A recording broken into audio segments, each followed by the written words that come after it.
Hi everybody and welcome back to the Pink Panda. Today we're up to Harry Potter and the Philosopher's Stone part 3. So we did a part 1, we did a part 2 and we did a part 3. And today we're going to finish the chapter, finally, The Boy Who Lived. If you haven't seen the part 1, go and check it out because then it would be really confusing if I continue to read you and then you would be like, what? And if you haven't seen part 2, go and see it. So make sure you've seen all of them. You can subscribe, you give it a like, and yeah. Okay, so every single time, I don't know how this happened, I read 6 pages. Strangely, I have no idea how. I just do it. But today I'm going to read 7 pages because if I read 6 pages, I'm going to get to the last page of The Boy Who Lived, chapter 1. So I remember the background, as usual, of Harry Potter, the second one, which if we finish Harry Potter and the Philosopher's Stone, we might be reading Harry Potter and the Chamber of Secrets, or if we finish Harry Potter and the Philosopher's Stone, we're going to read another one of the Harry Potter.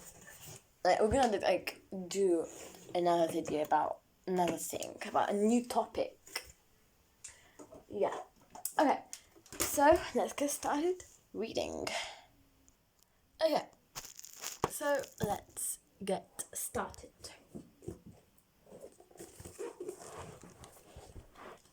Page 12. You know you haven't, Professor McGonagall, sounding half exasperated, half admiring. But you are different. Everyone knows you're the only one you know. Oh, all right. Voldemort was frightened of. You flatter me, said Dumbledore calmly.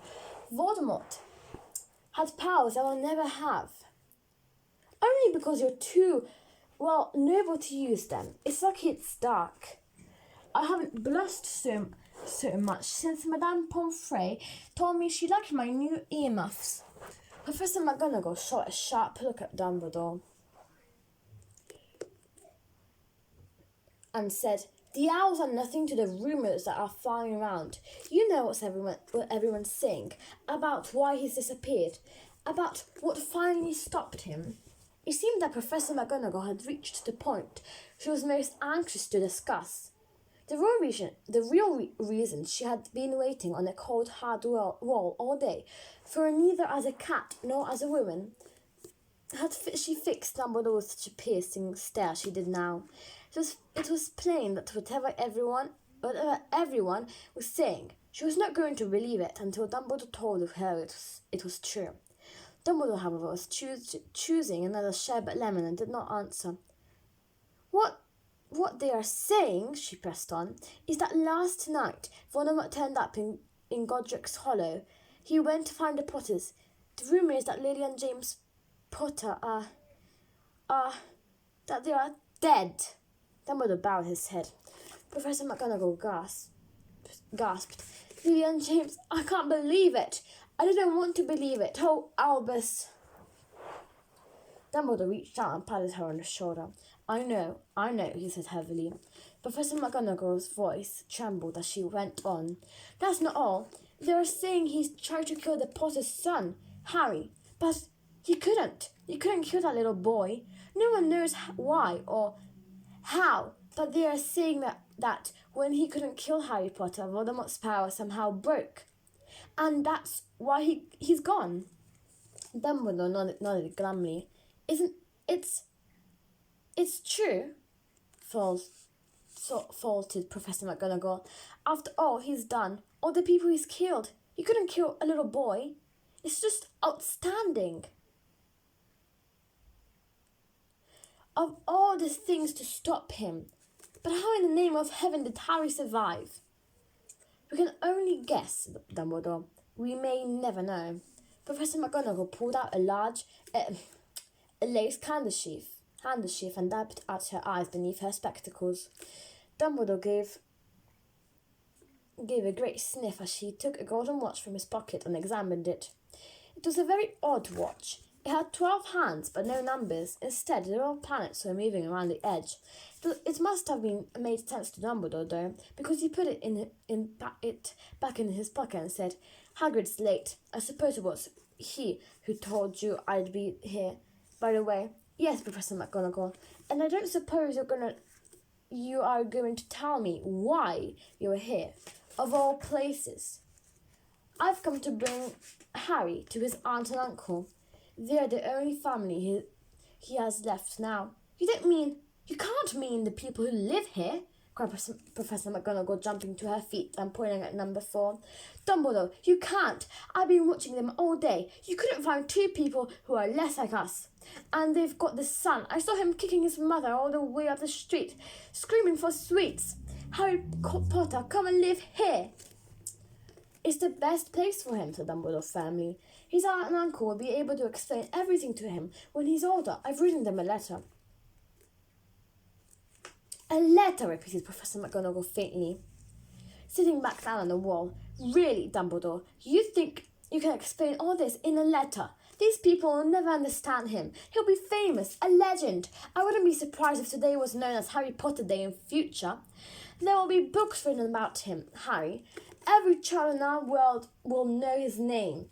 "Exactly," said Dumbledore, looking very seriously over the top of his half-moon glasses. It would be enough to turn any boy's head. Famous before he can walk and talk.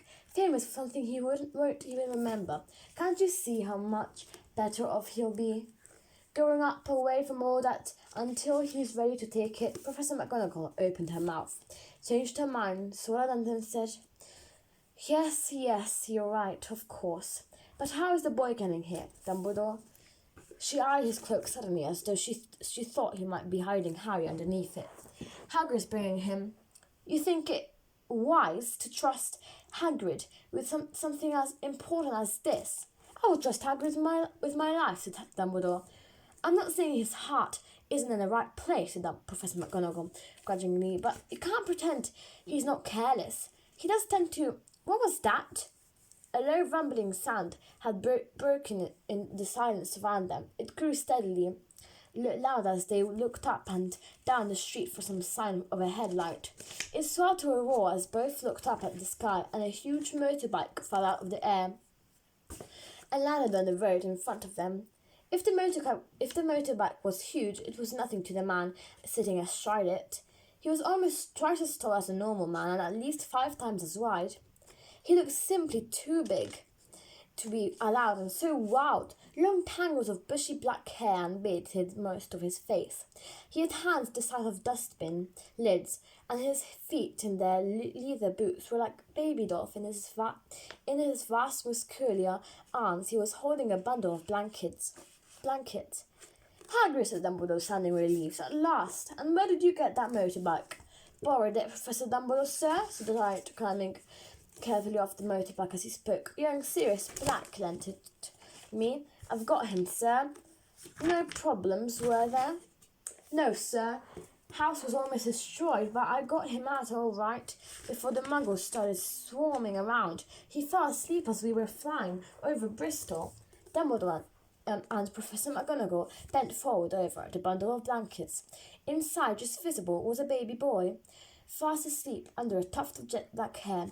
Over his forehead they could see a curiously shaped cut, like a bolt of lightning. "Is that where?" whispered Professor McGonagall. "Yes," said Dumbledore. "He'll have the scar forever." Couldn't you do something about it, Dumbledore?"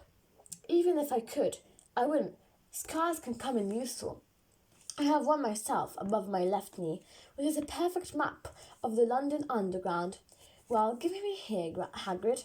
We'd better get this over with." Dumbledore took Harry in his arms and turned up towards the Dursleys' house. Could I say goodbye to him, sir?" asked Hagrid. He bent his great shaggy beard over Harry and gave him what must have been a scratchy, whiskery kiss. Then suddenly Hagrid let out a howl like a wounded dog. "Shh!" hissed Professor McGonagall. "You'll wake the muggles."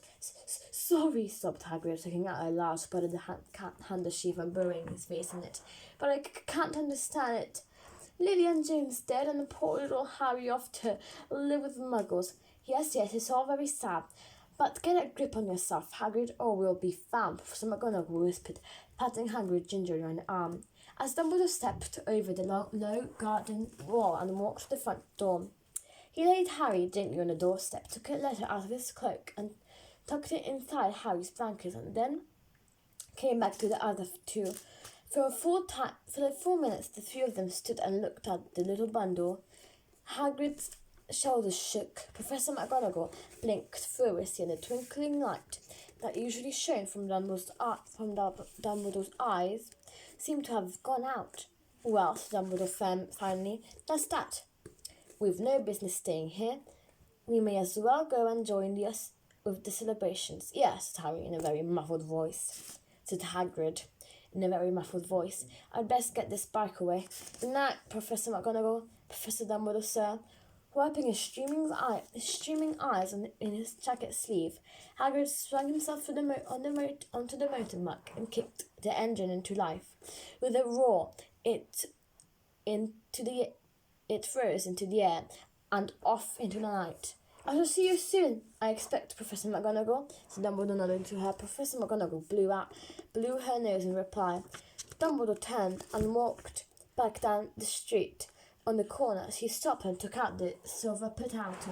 He clicked it once, and 12 balls of light sped back through their street lamps so that the private drive glowed suddenly orange, and he could make out a tabby cat slinging it around the corner at the other end of the street. He could just see the bundle of blankets on the step of number 4. Good luck, Harry, he murmured. He turned on his heel, and with a swish of his cloak, he was gone. A breeze ruffled the neat hedges of Privet Drive, which lay silent and tidy under the inky sky, and the very last place you would expect astonishing things to happen. Harry Potter rolled over inside his blankets without waking up. One small hand closed on the letter beside him, and he slept on, not knowing he was special, not knowing he was famous. Not knowing he would be woken in a few hours' time by Mrs. Dursley's scream as she opened the front door to put out the milk bottles. Nor that he would spend the next few weeks being prodded and pinched by his cousin Dudley. He couldn't know that at this very moment, people meeting in secret all over the country were holding up their glasses and saying in hushed voices, "To Harry Potter, the boy who lived." So that is now page 18, the last page. Whoa, whoops. That was really, I love how they finished the chapter with not knowing he was famous, not knowing there was secrets going on about him or something like that. Knowing Mrs. Dursley's scream or something like that.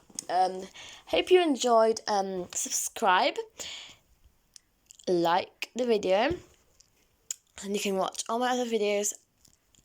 And yeah, so see you in the next one. Bye.